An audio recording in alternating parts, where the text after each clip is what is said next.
I feel like the theme of this whole day is dialogue. So it's fitting that our keynote is a dialogue between, and it's kind of developmental science and critical histories, critical historian, Dr. Hassan Jeffries, and Dr. Larry Nucci, a developmental scientist. So I'm so excited because I admire both of their work so very much. And I just want to kind of take a second to introduce them before we start kind of hearing their thoughts on these issues that we're facing.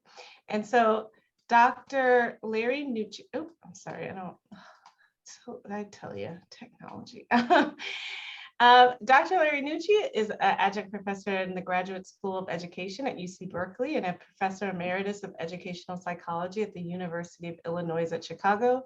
Nucci has published extensively on children's moral and social development and education. His most recent book, Moral Education for Social Justice, co-authored with Robin, who you guys saw earlier today, received the 2022 AERA Moral Development and Education SIG Book of the Year Award. His other books include Nice is Not Enough, Facilitating Moral Development, and Education in the Moral Domain. In 2017, his work in moral education was recognized by the Association for Moral Education with the Kermerker Career Award for Outstanding Contributions to Research and Practice. He has also received the Sanford McDonald Award for Lifetime Achievement in Character Education.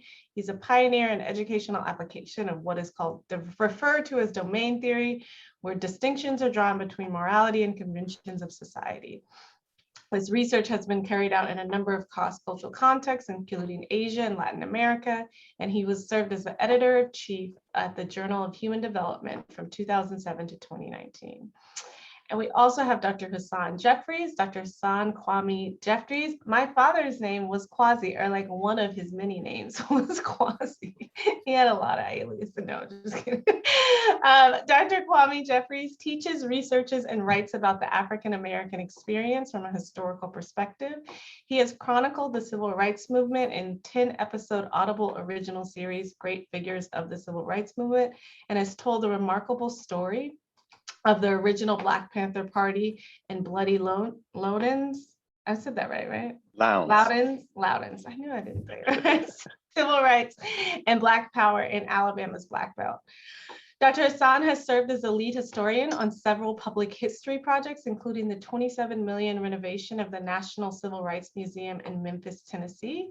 Hassan's commitment to teaching hard history led him to edit Understanding and Teaching the Civil Rights Movement, a collection of essays by leading scholars and teachers that explores how to teach civil rights history accurately and effectively, and to host the podcast Teaching Hard History, a production of the Southern Poverty Law Center's Learning for Justice Division. So we have some very great speakers here, as we can see, and we will just jump right into kind of the questions that we have. We have kept the questions that you all submitted, as well as come up with some of our own focus on these topics. And so if there's any questions that you have towards the end, we'll just put them in the chat and we'll try to address those after we kind of get through the ones that we've written out. So does that sound good?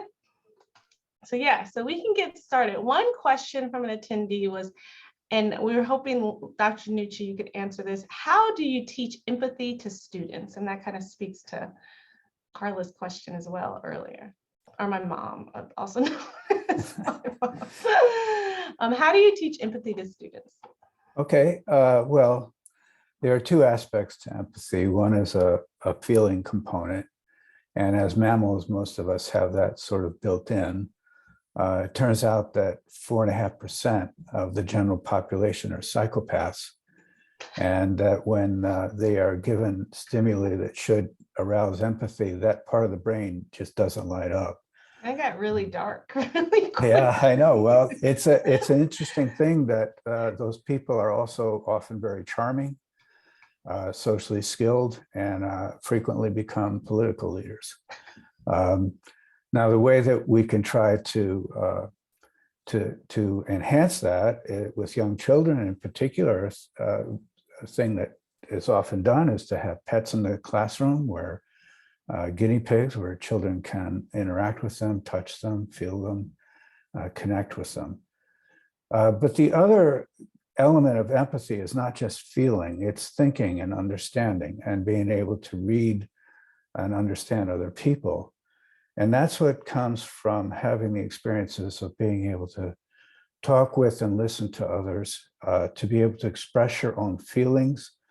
There's a terrific 5-minute video on YouTube called Two Boys, One Chair that shows kindergarten children trying to sort through a conflict that they have, in which they have to listen to each other and pay attention to each other's feelings.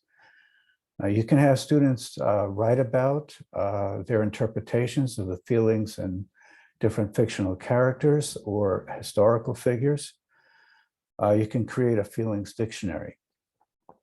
Now, one of the other things that, Professor Jeffries may want to talk about is something we call historical empathy, which is not trying to place our own current understandings of things on people in the past, but to understand that they were operating in a different time, and not to excuse what went on, but to not feel sort of morally superior. So what we really want to do then is to engage students in learning how to seriously listen to each other. And the comments that came early in this morning from Dr. Harris talking about responsive engagement is part of how we teach empathy. Thank you.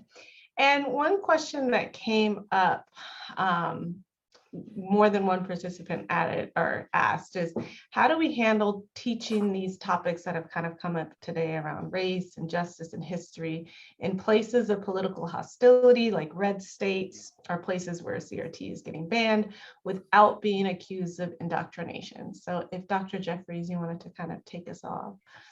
Yeah, no, certainly. And that's a very important question, especially given the moment in which we are living, the context of the times.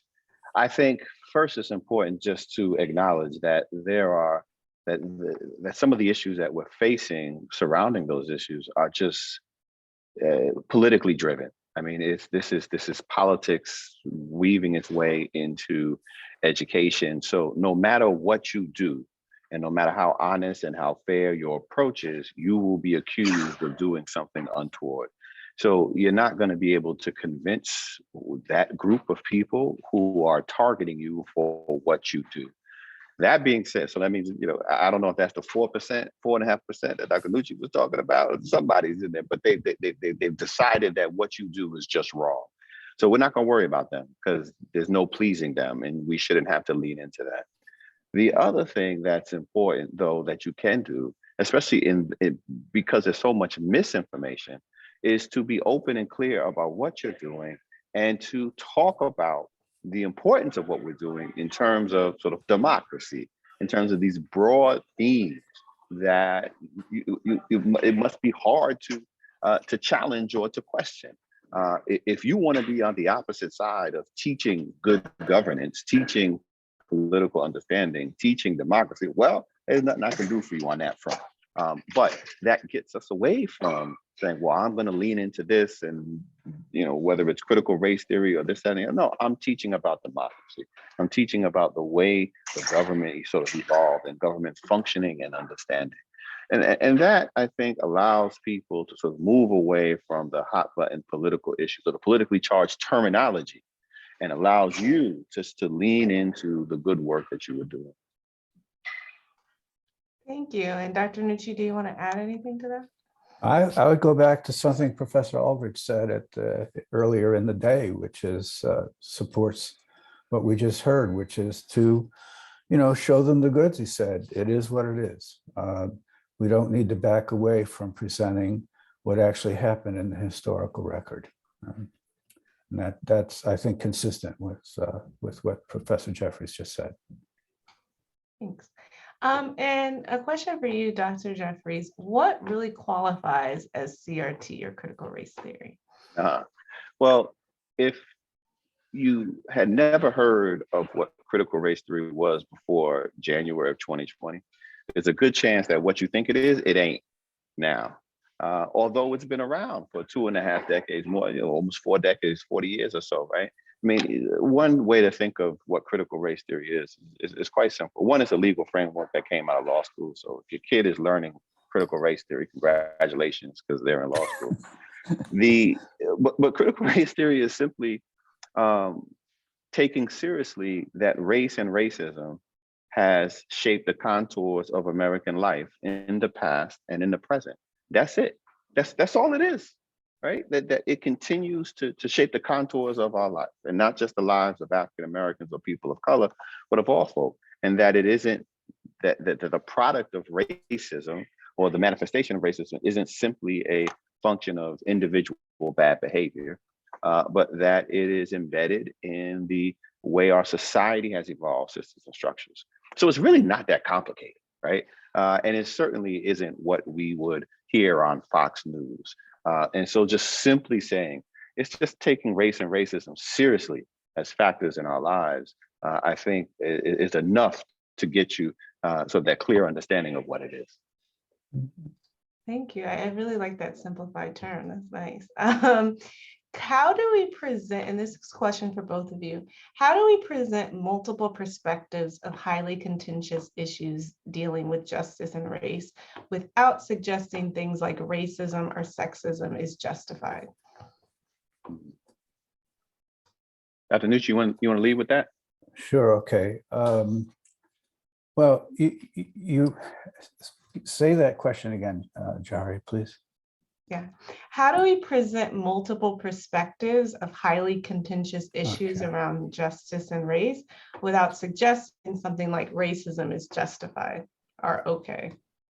Well, you don't ask that question. You don't put it in those terms. What you do is you would present a situation in which something like racism or sexism is involved, in a context in which students can work to try to come up with what they think is the best resolution for the situation you're talking about.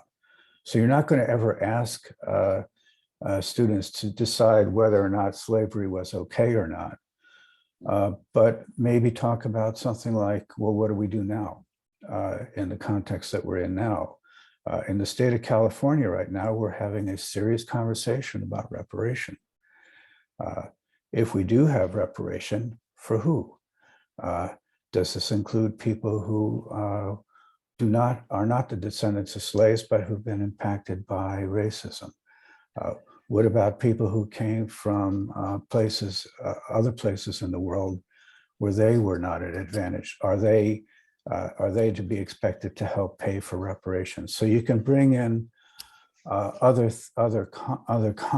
contexts where you're not asking, well, was this okay or not? But you're asking people to try, students to think through solutions that are relevant to what's going on and that connect back to the history, but aren't like apologizing for it or trying to make somebody feel good or bad about something. I think too, if I could jump in, I think there's a connection to the very way we teach history or teach about racism in the past. I mean, if we think about how we teach about enslavers, and generally speaking, we actually, in thinking about how do we go back to the very first question about empathy, right? Like, how do you teach empathy? I think one of the things you do is you stop teaching children to empathize with enslavers, right? Exactly. And we do that from the beginning, right? Like, hey, let's talk about George Washington and Thomas Jefferson and all these people and how wonderful they were, but we're not going to talk about them as enslavers and holding people in bondage. And then the kids get to that part in American history in middle school or what have you, where you're looking at the early American history. Now you want to talk about slavery, but you've introduced enslavers and they're empathizing with them. They're seeing themselves in enslavers. And then, so that throws everything off. And it's the same thing with racism, because if now you're saying, hey, that what they did was kind of okay, or justifying historical action in the past, then the students bring that with them in the present, right? They'll update it in their minds and try to rationalize it away. And so I think we have to be careful to be very historically specific, to point out sort of universals, like when was it ever good to own people, right? As Tiff had pointed out in the chat, we have to be mindful of that, so that when we talk about present day conversations, there's no confusion. Right? Like, well, it was good then, it was okay then, we can rationalize it then, so therefore it must be okay now in some way, shape, or form. So I think how we talk about it in the present is absolutely informed by how we talk about it in the past. Thank you. And can you guys discuss our current state of democracy and what it means for our students and for our future? If you want to start us off, Dr. Jeffries. Yeah, I think one, I think it's very important that and what has been made clear over the last 4 or 5 years or so, is that our democracy is not guaranteed, right? We have to, one of the great myths, I think, of America is this idea of perpetual progress, right? In many ways and in many areas, perpetual racial progress, but also perpetual democratic progress, right? And this is where the historian in me comes into play. When we think about the beginning of this nation, the founding of this nation, and who democracy was for, it was very limited. And certainly it has expanded over the centuries, but it's only expanded because people have been willing to fight and sacrifice and die to expand it, right? And so if we do not have people who are willing to fight and die and sacrifice to maintain and to expand first and then maintain democracy, then in my humble opinion, then we default back to what we started with, right? Like what we're seeing now, I don't necessarily frame as a backlash or a white lash. I see it as an attempted course correction, because American history says that it is limited. What we see is a limited democracy, and it's only been expanded because people have been willing to fight for it. And so if students can recognize, I think what we need to teach to students and the general public is there's no guarantee that this expansion will be held and maintained, or that we will continue to expand, because there are people who don't want it to occur.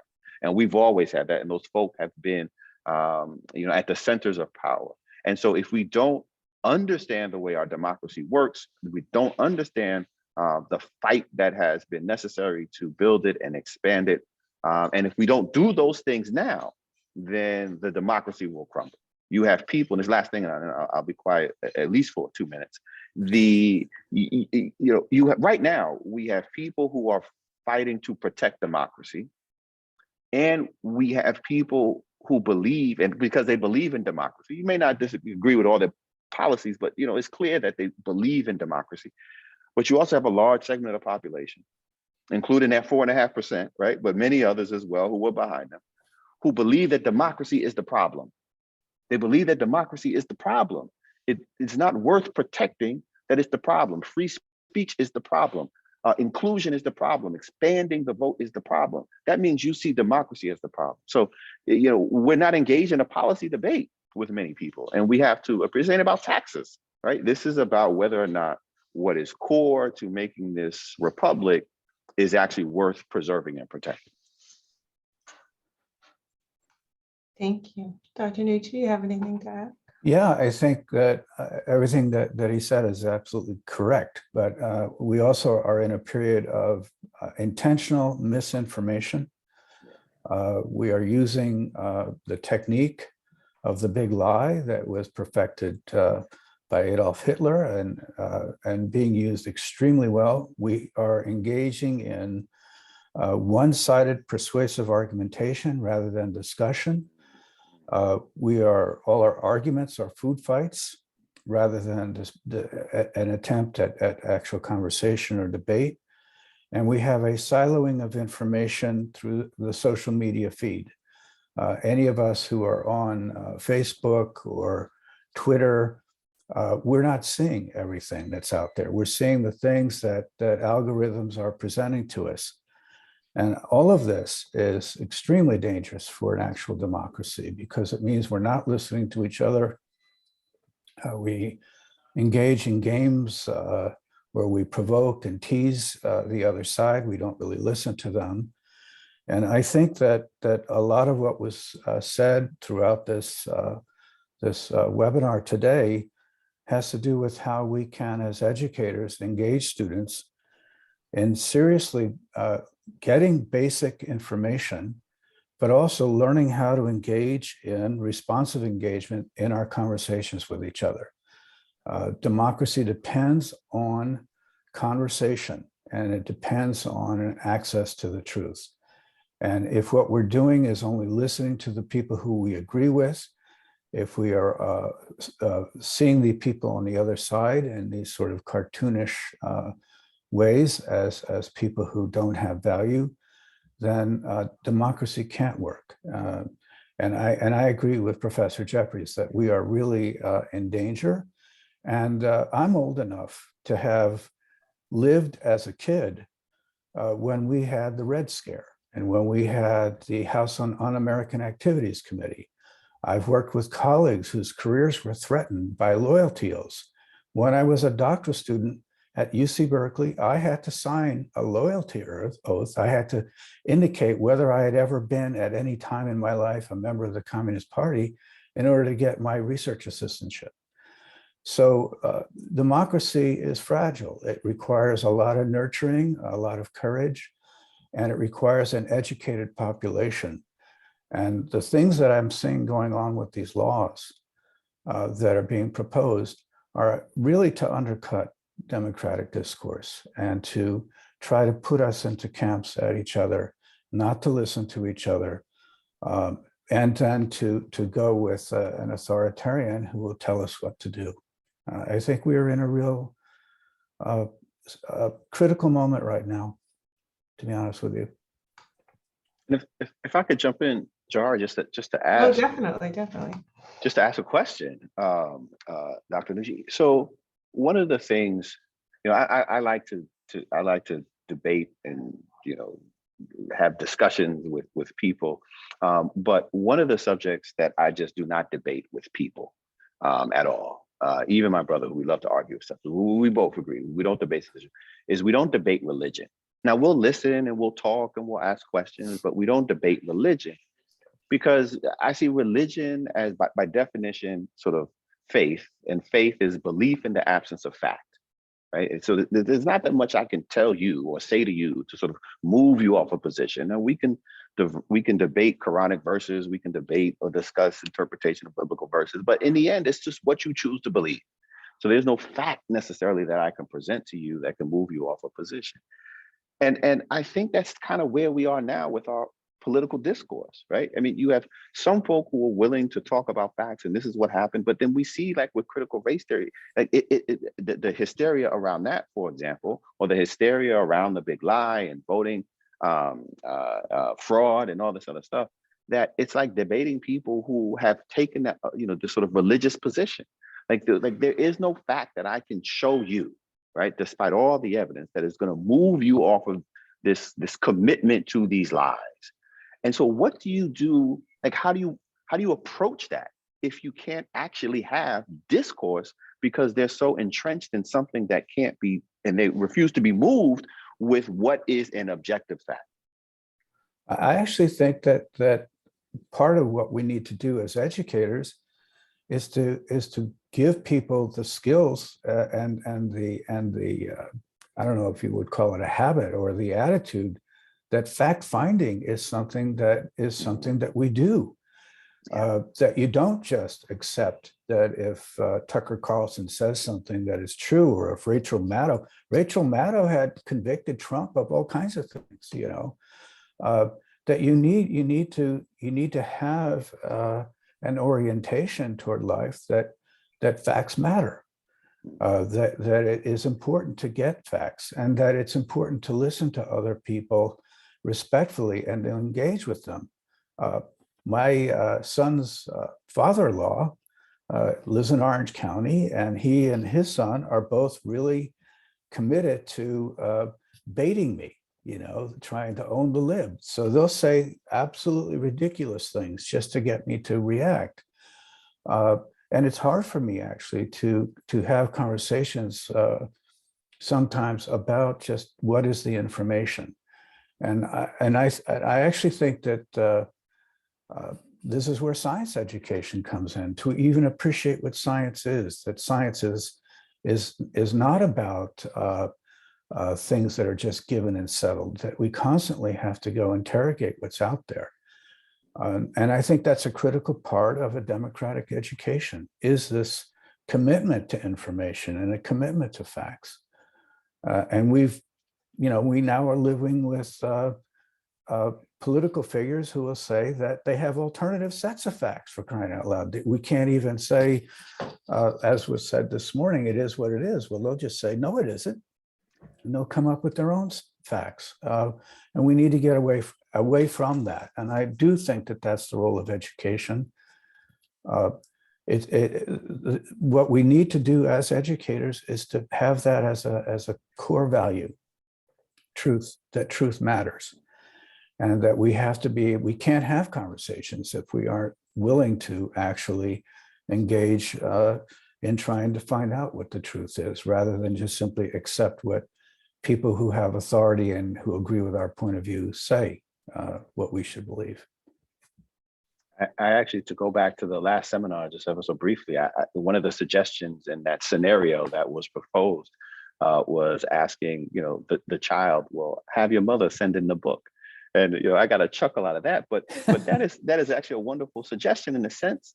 You're saying to the student, well, just bring in your facts, right? And we're in all of these cases, the one thing that we know, if we're teaching this history honestly, we're teaching it accurately and effectively, like, we're not making anything up, right, about these historical figures. We're not making anything up about the role of racism and race in American society. So we can bring facts. But asking young people, students, hey, I'm not gonna dismiss you. We'll bring your information, and then we can look at it together. So to begin that process of training and saying, no, this is about being able to interpret, digest, and which is all the more important, having critical media, a critical analysis skills for media and that consumption and social media consumption, I think fits in right along the lines of what you were saying. Yeah, I think the whole goal of critical pedagogy is, in fact, to integrate your own personal experience, which is one set of facts, with information gathering, not in the sense of a banking model where you just hand over things, here's the truth, but that there is a commitment to truth, that it has a value. And I think we're in some serious trouble in this country right now about this issue and the importance of truth in our conversations. Yeah, thank you. Those great points. I can't believe they made you sign a loyalty I mean, that's crazy. I inherited the office of Diana Baumann. She was next door to me. And Diana, if those of you who know about the three types of parenting: authoritarian, authoritative, and democratic parenting, that's her work. But she was a communist in the 1930s. And she was a communist, and it was an idealistic thing for her. And then as she became more familiar with what was actually going on in communist societies, she remained a serious scholar of Marxism, but she no longer, was a member of the Communist Party, but she had been. And she and another famous psychologist, David Krzyzewski, became David Kretsch. They were both communists in the 1930s. And when the state of California had the loyalty oaths, both of them were going to be fired, summarily fired.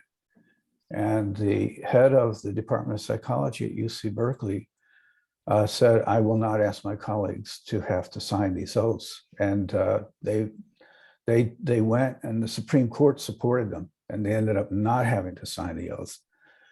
But this is 1968. We're not talking like, 1468. 1968 was when I was a doctoral student at UC Berkeley.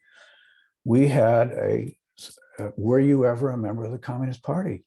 Wow. And if you had been and you checked no, then you had perjured yourself. Wow. And so this is how this was done. So, and they got rid of that. We no longer have that, but it took a lot of resistance on the part of administrators within the University of California to have that changed.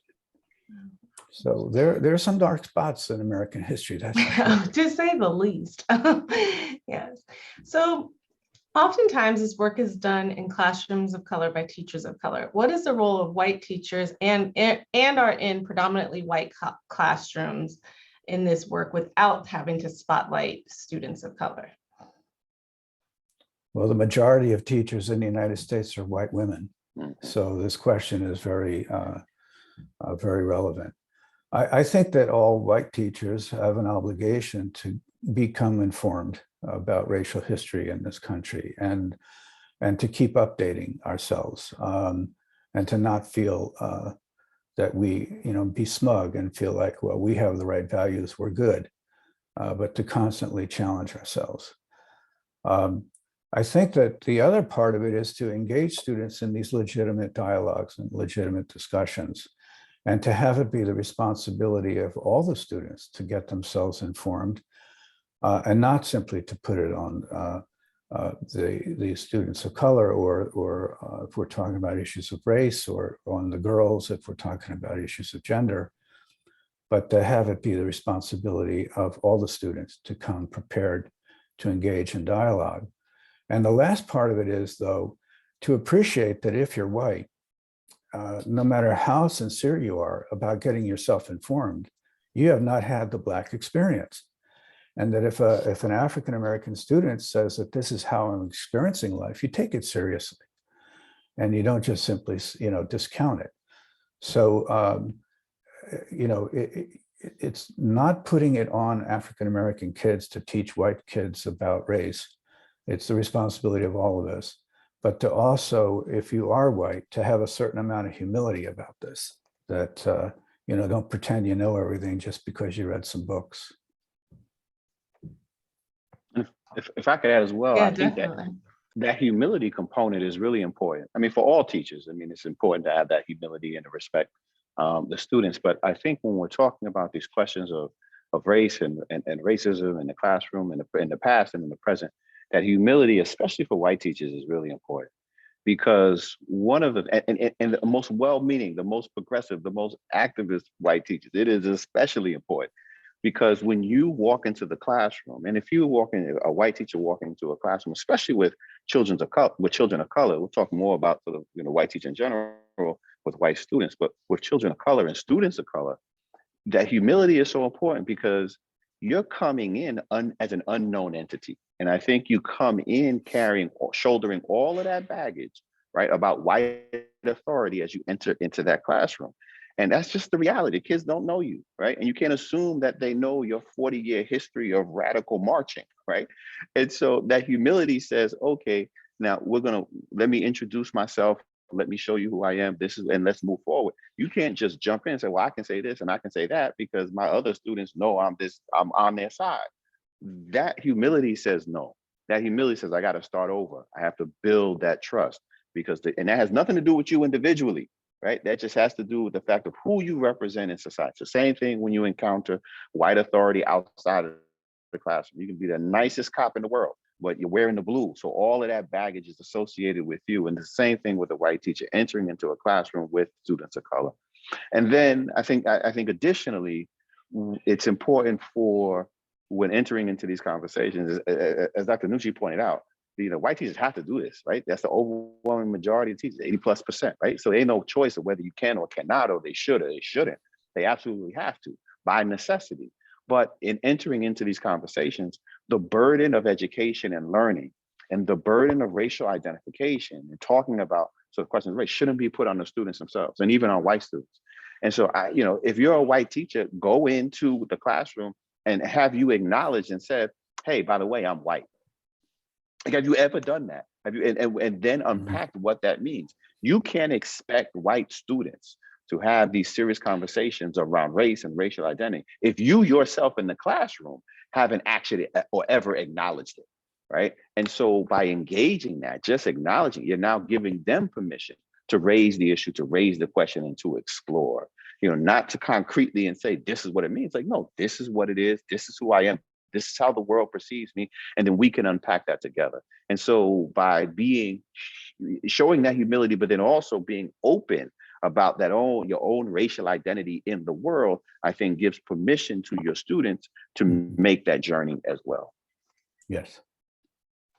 Thank you so much. I love the points both of you guys made about humility. My mentor here, I remember he said to me, and the humility, even if you were the progressive teacher, the progressive white teacher who's read all the books, because my mentor said when I got here, he said, there's the conservative colleagues and the liberal ones, and the conservative colleagues don't bother me. It's the liberal ones that give me the most problems. And, I have in my own experience, the places where I felt, and people who I feel very harmed by aren't necessarily the ones who are, what we would think of as like the Tucker Carlsons. It's the ones who have like the anti-racist book in their bookshelf. And, so I think that's such a great point to think about. So Dr. Jeffries, if you could answer this, what are some major points of critical histories that do you think students should know to understand race in present day America? I like to go back to the beginning, and this is what upset so many in America, right? Talk about 1619. And essentially, we're just talking about the emergence of America as a slave society and out of a slave society. I mean, that's critically important, because one of the things that we do in the classroom too quickly is we actually stop talking about the institution of slavery. So we get to 1865 and we say slavery is over, but the thing that, and yes, it did end in 1865, but the thing that didn't end is the belief in white supremacy. I mean, one of the principal legacies of the institution of slavery is white supremacy. And so both white Southerners and white Northerners, white Americans, will carry white supremacy as a belief with them out of slavery. And in the South, you have former enslavers carrying an enslaver mentality with them that's rooted in white supremacy, that it explains the next 100 years of racial formal and legalized racial discrimination. And you have white Northerners who are looking down and like, oh, that's interesting, right? And have their own belief in white supremacy that will shape the contours of America's cities and states out in the North, in the Northwest and Midwest and the West.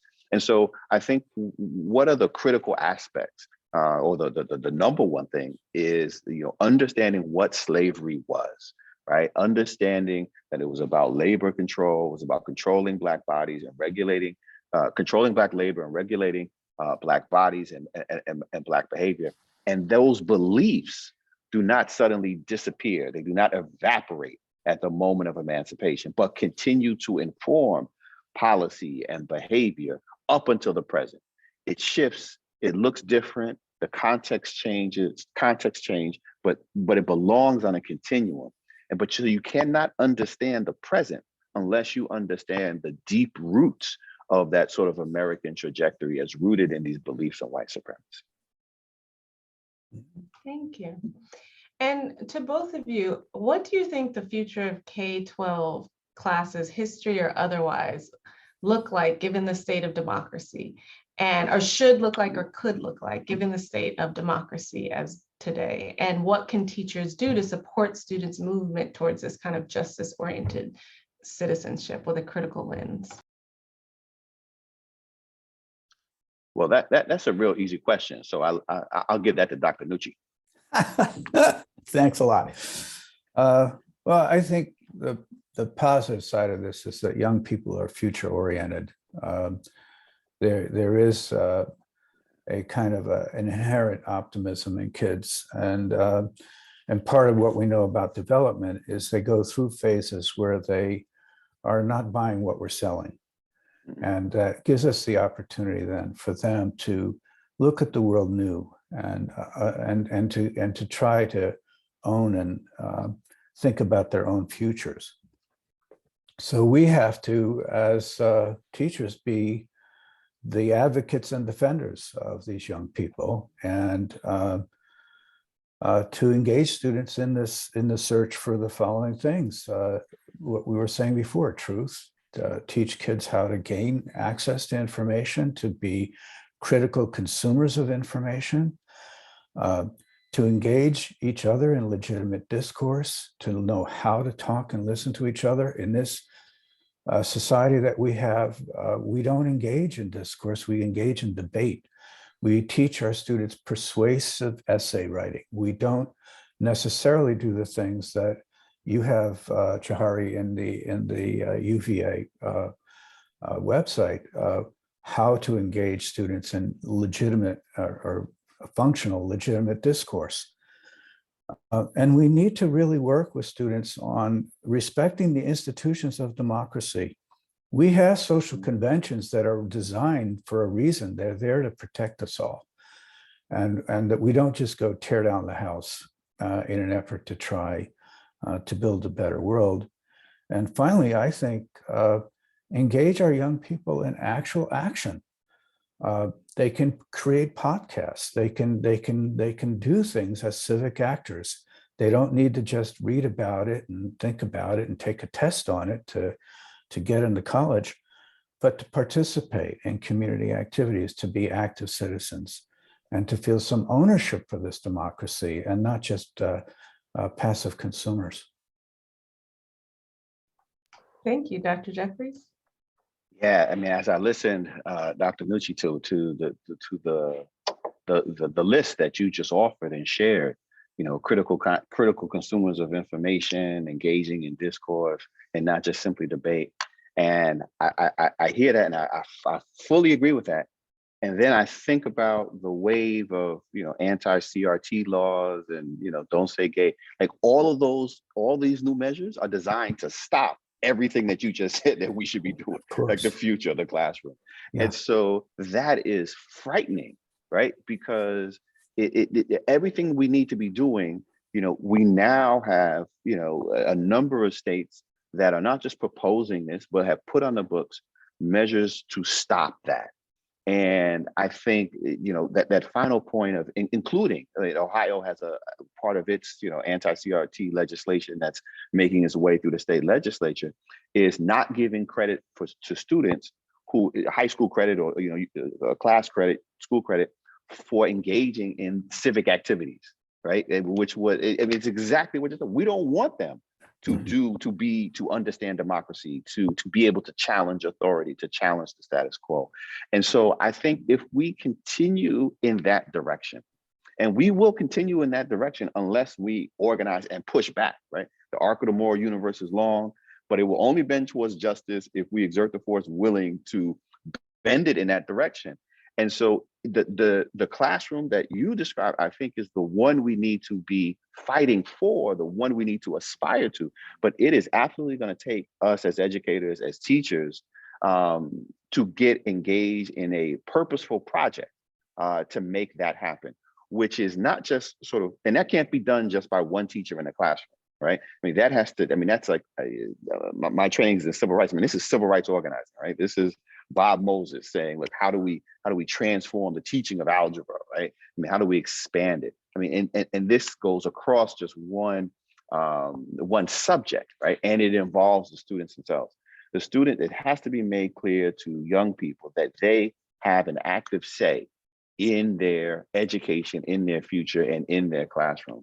And to empower them, I mean, some of the pushback, the successful pushback that we have seen against book bans, for example, is not coming from parents, right, who are like, this is terrible. It's coming from kids who are saying, no, right? Like, stop lying to us and stop preventing us. So I think we have to get to what you outlined. And I think the way to get to that, understanding that there are forces arrayed that are designed purposely for us to not get there, is to be active and purposeful and engaging students to say, no, this is what we need to get, and we have to engage and fight to get there.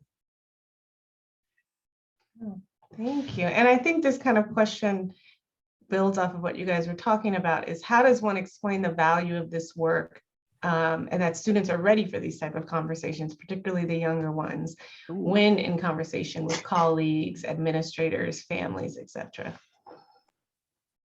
Well, if you have the opportunity to have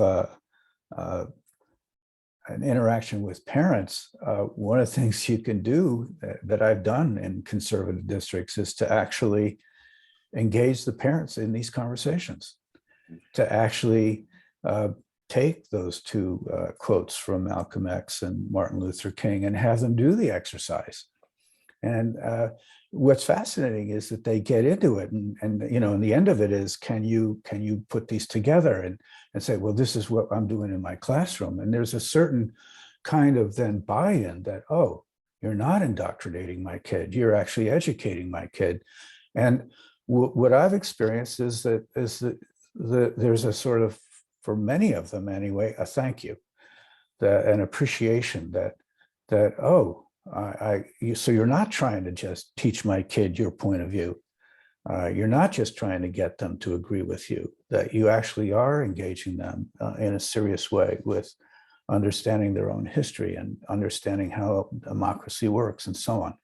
So part of it, I mean, one approach, and I'm not saying this will work everywhere, is to actually give the parents the experience you're giving their kids, because they didn't get it probably in their own education, and they don't realize that's what you're doing. They figure you're just being didactic the way their teachers were, only you're on a different side than they think you should be. So that's one approach. And I actually love that approach, and I second it fully. I mean, essentially what we're saying is inviting the parents into the classroom. Now, I know parents can be parents, right? I get that, right? But there's so much misinformation and disinformation about what's going on. And we know that what you're doing in the classroom, what we're doing in the classroom is not what they're saying we're doing, right? We're not trying to indoctrinate. We're actually trying to empower and create these critical thinkers that doing those exercises, inviting them in, getting ahead of it. And that doesn't mean that you're going to win over every parent, because you're going to have those who are just committed to that particular political view. But what you've now done is create a set of allies, so that when that one or two parents in your class, right, come up and say the craziness, you have other parents who are like, no, we know what's going on in the classroom, and that's not it. I mean, so you need not only student power, but you need some parent power too. And those allies who are willing to say, because I think that we didn't have that when the latest hysteria sort of jumped up, right? I mean, you had a couple of parents heading out to the school board saying this, and you had other parents who were like, well, I'm not sure, maybe it is happening, I don't know. But if we invite them in, let them know what they're doing, let them be a part of the learning that's happening, I think they will be thankful and grateful. I'll just add this, obviously I'm not teaching K through 12, but when we went on to when virtual, as the COVID picked up, and not when we played that COVID was over, but actually when we were actually taking it seriously, like that first year in 2020, and kids were at home and not on campus, and everything was on Zoom. I had a class of teaching civil rights movement. I had a class of 120 students. And I was surprised that, we started with 120 and we ended with 117. I mean, these kids were still, they were on, they were trying to figure this out. But then, I had 2 pages of people with their cameras on and 2 or 3 pages with them off. And then one day I was looking in class, I was looking, and a kid in the bedroom, and to kind of bump the camera, and it turned, and it was an adult sitting right next to the kid, right? And I was like, excuse me, so who's that? And they were like, oh, I'm sorry, that's my mom, right? And I was like, well, hi, Mom, how you doing? Mom had been sitting in the class. And then a couple other kids turned their cameras on. I was like, actually, my parents are here too. I mean, so they were sitting not to try to figure out what's going on, but they were learning, because the kids were learning, right? And they were talking to their parents, and they were home, and they came in. And I had, a good number of parents who were sitting in there. And that was the thing, right? Just as Dr. Nucci said, they want to learn too, because this is not something that they got, right? And so being able to open our classrooms, because we're doing the right thing, like we actually have history and facts on our side, right? I think builds allies, builds support, builds community, and that I think will serve us well going forward. Thank you. And so how can educators emphasize stories of agency, resistance, and joy when teaching these kind of difficult histories and difficult topics around race in America? I would say, just first, you have to acknowledge that when talking about, use African Americans as an example, but really any oppressed people, right? Any historically marginalized people, there is never a time where they're not resisting oppression. There's never a time. When you look at the African American experience, one of the core characteristics is the persistence of resistance. You look at the experience of indigenous folk, they're constantly fighting, right? Women constantly fighting, right? To say, okay, how do we do this right now? I mean, so there's never a time where you have marginalized groups who aren't fighting. And so for me, I like to lead with resistance, right? Say, no. If we're talking about African Americans, talking about Native Americans, we're going to lead with resistance. Before I even talk about slavery, right, and the fine points, because they're bringing in their own beliefs. I need you to connect with the humanity of these marginalized groups, with oppressed groups, and the way kids connect with it, in many ways, is one of the leading ways is through resistance, right? Because they have their own egos. Well, if this was happening to me, then I would fight back. Like, all right, let me show you some fighting back, right? Now, one, you wouldn't, right? Not in that way, but let me give you some, right? So you can connect with the resistance, and then we can explain and create the complexity. So I think resistance is absolutely critical right? To not just more than sort of like connecting, to sort of empathy, so they could be empathetic, but to recognize their humanity, right? Because that's how many will sort of see, well, if I was in this situation, I would do that, and then why didn't they do that? Well, here's the reason why you don't have more slave revolts, right? That doesn't mean that they accepted the position. That means they're resisting in other ways. The question isn't why weren't there more. The question is why were there any, given the obstacles that were arrayed. And so I think talking about resistance and teaching resistance and explaining it and complicating it, right, from slavery in the context of African Americans to the civil rights era into the present, the ways in which African Americans are continuing to organize to end mass incarceration, to end the war on drugs, all these other things, is so fundamentally important, because you can get students to recognize the humanity of the people, right, that we're talking about. And if you can do that, then they can begin to take them seriously in the decisions that they make. I just second everything you just said. I don't have anything to add. You took it. Yeah. Thank you. Thank you. Can you guys speak, and you guys have touched on it a little earlier, what are the best practices for using primary sources in doing this work? And I shall say also, Professor Aldridge, if you also want to kind of speak to this as well, by all means.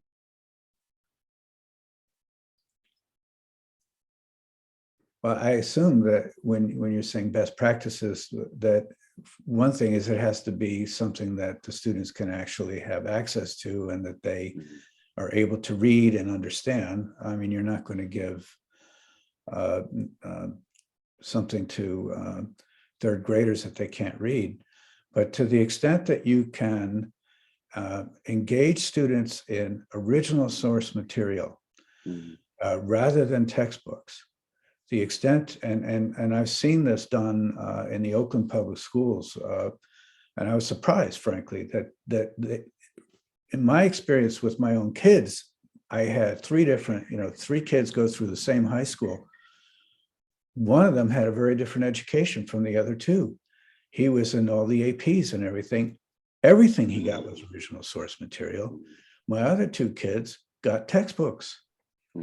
So you need to have some preparation done by you as the teachers in some cases of selecting summaries or other ways of original source material. And the UVA website, by the way, is a fantastic example of that, of giving kids access to things like court arguments or different information that they can use in their arguments, where they're not just relying on a paragraph in the textbook. Thank you. Yeah, and I would, well, actually, Dr. Aldridge, did you want to say something on that? I'll just say something really quickly. We're going to talk about this some in the workshop today. Oral history and storytelling has become the big thing now in higher education, but also in K through 12 education. And I think oral history provides students an opportunity to not be bystanders of history, but rather to create their own original source material and to create primary sources. Yeah. And one thing that I would encourage you all to do is have students interview their parents and grandparents about their life experiences, and then integrate those interviews, material from the interviews, into their projects. And that's one thing that I've been doing in my graduate and undergraduate courses. Exactly. Yeah, the oral history, and that's something that's so accessible, right? I mean, because you can, even if people weren't eyewitnesses, you can interview them about their memories, about the legacies and what they heard and the stories that were passed down. So that's a great approach. And I would only add about primary sources that, when thinking about in the context of these challenging topics, and that we have to teach, whether it's slavery or racial terrorism or what have you, lynching and the like. As an African American, as a person of color teaching at Ohio State University, which is not just predominantly white, it's overwhelmingly white, right? They like to pretend that it's a little bit more diverse, but let's be real about what's happening at Ohio State. And I pull students not only from urban, centers and suburban centers, but, rural Ohio and the like. And so I realized that if I want to talk about sort of the founders, if I want to talk about the Confederacy, if I want to talk about, Ronald Reagan, right, that I have to get the students, I tell the students, you don't have to listen to me, listen to the sources, listen to the primary sources, right? Listen to Thomas Jefferson, UVA, in his own words and Notes on the State of Virginia, right? You don't got to take my words for it. Here you go. This is my man right here. You wouldn't shut up. Right here you go. And so that actually becomes so important, right? Because I think that Dr. Nucci, it gets to what you were saying. It's like, oh, you're not trying to adopt. No, I'm not trying. I didn't say that, right? He said that, right? You want to believe what succession was all about, right? Then look at the the convention records for the records for the succession convention. So I think primary sources are not just are essential for creating that the tools for critical analysis, but it's also can be used as a way to diffuse what students are the biases, right, that they're projecting onto you, right, and say no. I mean, so for some of my classes, especially US history, like I'm not even like, I don't say anything for the first couple of weeks, right? In a way, I'm just like, look, this is all sources, right? Let's look through the sources. We're going to use this. And then we get to a point where further enough along where the students are asking questions, of me, right? Like rather than the first they start asking questions of the sources, then they begin to ask the questions of me. Because now they're like, oh my goodness, and I point them to other sources. So I think the sources and thinking about how to teach these subjects as well, sometimes it's like, nah, I didn't say it, this is what they said. And the sources become the focus of the discussion, which is where I think it should be as well. Yes. Yeah, and to kind of relate it back to this discussion question, and I mean, you guys have been having such a wonderful dialogue. What tips can you give teachers to build these types of discourses rather than just debate around these topics in their classroom? If we want to kind of all eventually arrive at discourse rather than debate. I would ask you people, your audience, to go to your UVA website. I love how you keep shouting it out. I'll take it. Well, because it's in there. It's also in the book that Robin and I wrote. There's actually there's a methodology here around what's called responsive engagement and a process of preparing students for how to have these kinds of conversations. And you begin by having the teachers do it with each other.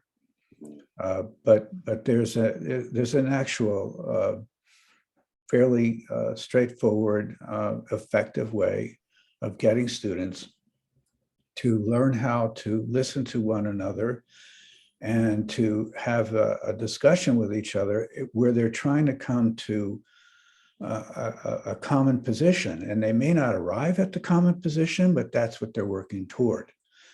And they have to back up what they're saying with the information that they have from the primary sources that they're using.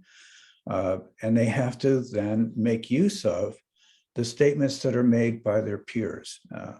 And one of the things that I've seen teachers do that I think is quite wonderful is following the discussion, the students have to write something. And in the writing, they have to quote one of their peers. So they have to have shown that they were actually listening to what the other students had to say. And what I can tell you that for the teachers who are on this today, what we have found, and that why teachers like doing this, is that you don't have any classroom management problems. This is one of the most engaging, motivating things you can do in a class, is to have students actually taking control of and having these kinds of dialogues. So I would ask people to go to your site. The book that Robert and I wrote that's what it is. It's how to do this. And what I can tell you is that it works. And the students learn more history this way than if they are simply doing it in the traditional sort of teacher talk, student listen kind of mode, or just read your book, take a test. It brings it to life. It makes it something that is current in the student's own experience. And I would have to imagine as well, Dr. Nucci, that to further that process, so to make that process even more successful, the teacher would have to model that sort of behavior Absolutely. himself, herself, themselves, right? And saying, you can't expect the students to do it if you're not doing it yourself with the students. Yeah. In fact, the way that we work with teachers is we have the teachers doing these dialogues with each other to start with before they go in and work with the classroom. And it's something that opens people's eyes, because a lot of teachers are afraid they're going to lose control of the class. That if they have the students engaged in these conversations, the kids are going to go off task and so on. What you have is you have an assignment that comes from this dialogue. You don't just have them go talk and go have a coffee. You have them do the dialogue, and then they have to actually write an essay at the end of it about what they got out of it. And so the students are then getting both the academic work, but you can't just fill up the time. There's a goal here, and you're correct. The teachers need to learn how to do it first. Yeah, exactly. And I see kind of like a follow-up to this question, and it's something we came across in our own work with the Educating for Democracy. What happens if there's like racial epithets in these primary sources? Do you guys suggest leaving them in or taking them out? If you're asking me, you leave them in. You leave them in, but with the understanding of we're not endorsing this. This is where the historical empathy part comes. Like in Huckleberry Finn, there are words used in that book that we wouldn't use now. And so you're not endorsing that language. What you're saying is, there's what went on. Let's pay attention to what are the issues here, what's taking place here, not whether certain words are used or what have you. There are words used in Shakespeare towards Jews in The Merchant of Venice, for example, that you wouldn't want to use now. But I don't like the idea of sort of excising these things from these original texts, because there's a dishonesty in doing that, and you don't have trust in the students.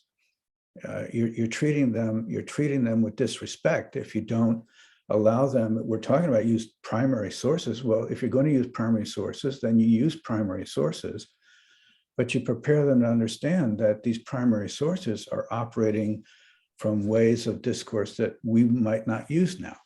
That's how I would handle it. Thank you. Dr. Jeffries?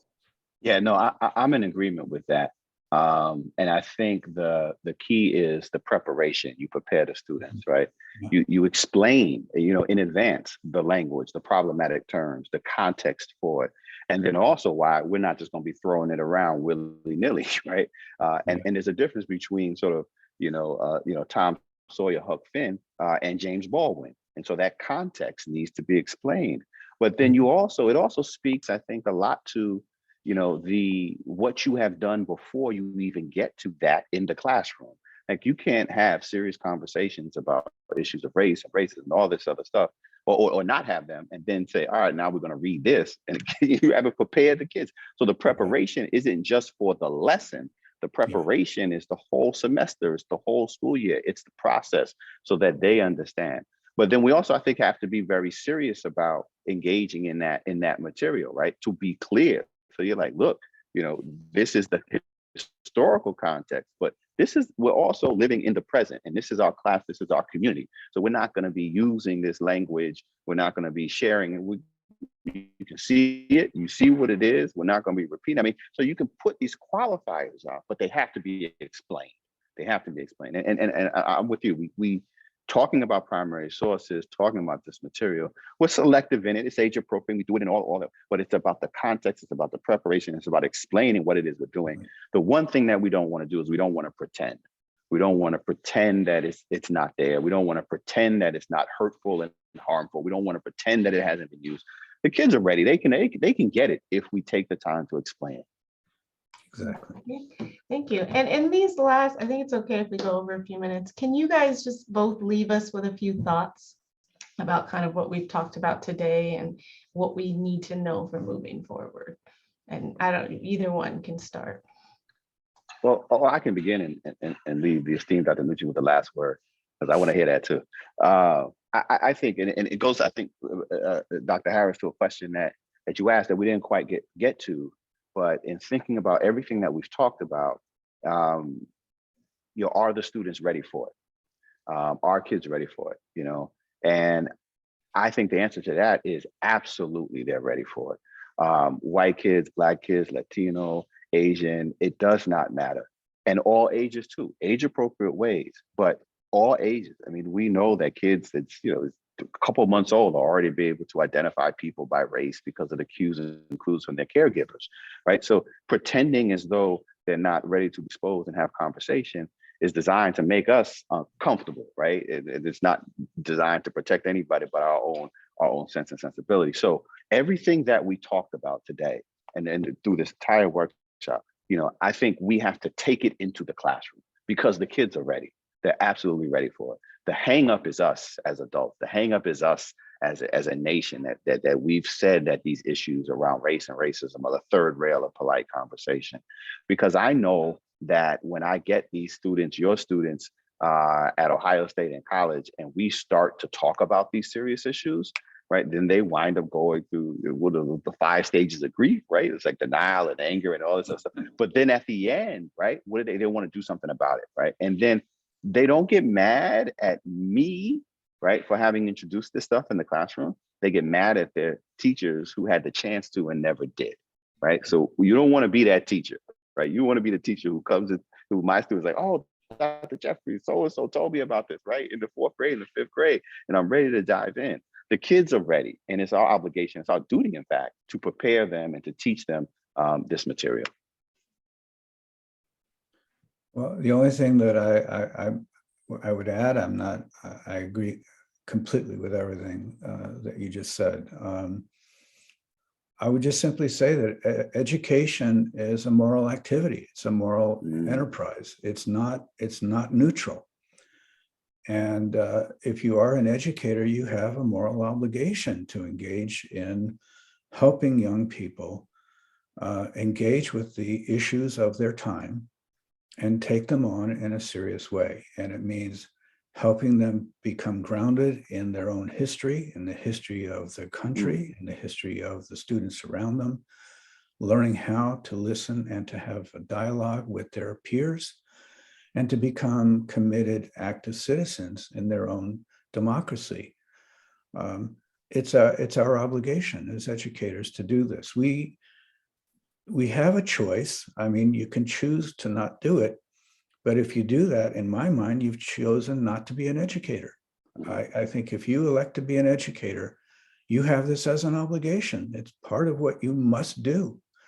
And it is a struggle. We have these political forces, but the reason that they're acting is because, in fact, we're effective. They're scared.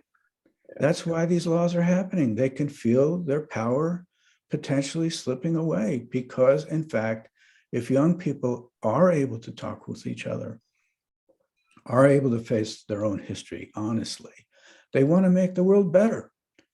And it means it's going to have to change. And the people who've, are in power and have benefited from the way that things have been are in jeopardy, and they're going to fight back.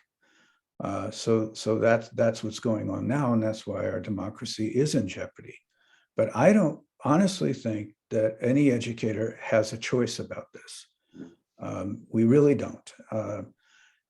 So that's what I'll end with. Well, this dialogue, I feel like it's such a great example of transactive dialogue. I mean, this has just been incredible. And, I think people don't usually put developmental science and critical history in the same bucket, but you guys kind of really demonstrated how interlinked they are. And I mean, I think the theme of everything is like, these hangups are our own, Dr. Jeffries. I love that because I do think we often believe what we're doing for children is actually about us. And so I want everybody to give them a huge round of applause. I don't know what my mother is doing with these hands shaking. glitter, I mean, whatever you got going on. Shake your hands, do it. Thank you all. Thank you so, so much for coming. And yes, we will move on to our next section.